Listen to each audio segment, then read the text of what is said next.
అంటున్నాడు చూద్దాం చంద్రబాబు నాయుడు ఇక్కడ. సముద్రంలోకి పోయే నీళ్లు తీసుకెళ్తామంటే బాధ ఎందుకు? పోలవరం బనకచర్ల ప్రాజెక్ట్ పూర్తయితే 2 రాష్ట్రాలకు లాభం. అవసరమైతే తెలంగాణ కూడా 20 టీఎంసీలు వాడుకోవచ్చు. సముద్రంలోకి వృధాగా పోయే గోదావరి జలాలను కరువు ప్రాంతానికి తీసుకెళ్తామంటే ఎవరూ బాధపడాల్సిన అవసరం లేదని ఏపీ ముఖ్యమంత్రి చంద్రబాబు పేర్కొన్నారు. తెలుగు జాతి విస్తృత ప్రయోజనాల దృష్టిలో ఉంచుకొనే పోలవరం బనకచర్ల అనుసంధాన ప్రాజెక్టుకు రూపకల్పన చేస్తున్నట్లు ఆయన స్పష్టం చేశారు. ఈ ప్రాజెక్టు వల్ల తెలుగు రాష్ట్రాలకు లాభం చేకూరుతుందన్నారు. అవసరమైతే 20-30 టీఎంసీ జలాల్ని వాడుకునే వెసులుబాటు లభిస్తుందన్నారు.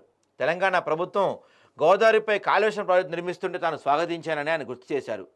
పట్టభద్రుల ఎమ్మెల్సీ ఎన్నికల్లో కూటమి అభ్యర్థి గెలిచిన సందర్భంగా మంగళవారం ఆయన మాట్లాడుతూ, సముద్రంలోకి పోయే నీళ్లు నేను తీసుకెళ్తానంటుంటే తెలంగాణలో ఒక పార్టీ రాజకీయం చేస్తుంది కాబట్టి తాము చేయకపోతే వెనకబడిపోతామని మరొకరు మాట్లాడుతున్నారు. అది మంచిది కాదు.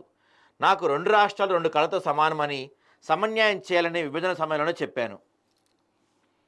మమ్మల్ని అక్కడ ఇక్కడ నమ్మారు కాబట్టి విభజన తర్వాత జరిగిన ఎన్నికలు అక్కడ బీజేపీతో కలిసి 20 సీట్లలో పోటీ చేస్తే 20 సీట్లు వచ్చాయి.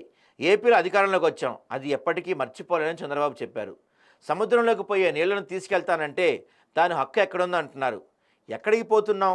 గోదావరిపై మీరు ఎన్ని ప్రాజెక్టులైనా కట్టుకోండి, ఎన్ని నీళ్ళైనా తీసుకోండి. గోదావరి 100 ఏళ్ల చరిత్ర చూస్తే ఏటా సగటున 1000 టీఎంసీ జలాలు సముద్రంలోకి పోతున్నాయి. మీరు తీసుకోక మిగిలిన నీళ్ళే ఇక్కడికి వస్తున్నాయి. రాజమహేంద్రవరం గోదావరికి చివరి ప్రాంతంలో ఉంది. అది దాటితే ఆ నీళ్లు సముద్రంలోకి పోతాయి తప్ప ఎవరూ ఉపయోగించుకోలేరు. కిందికి వచ్చే జలాల్ని వాడుకునే హక్కు దిగువ రాష్ట్రాలకు ఎప్పుడూ ఉంటుంది. పోలవరం బనకచర్ల ప్రాజెక్టును ప్రజాహితం తెలుగు జాతి కోసమే చేపడుతున్నామని చంద్రబాబు తెలిపారు.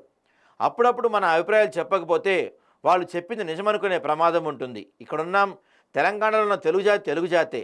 ప్రపంచంలో ఏ దేశంలో ఏ రాష్ట్రంలో ఉన్నా తెలుగు జాతి కోసం టీడీపీ చిరస్థాయిగా పోటీ చేస్తుందని చెప్పారు చంద్రబాబు నాయుడు గారు. బనకచర్ల ప్రాజెక్టు గురించి మొత్తానికి ఎట్టకేలకు మాడారండి ఈయన.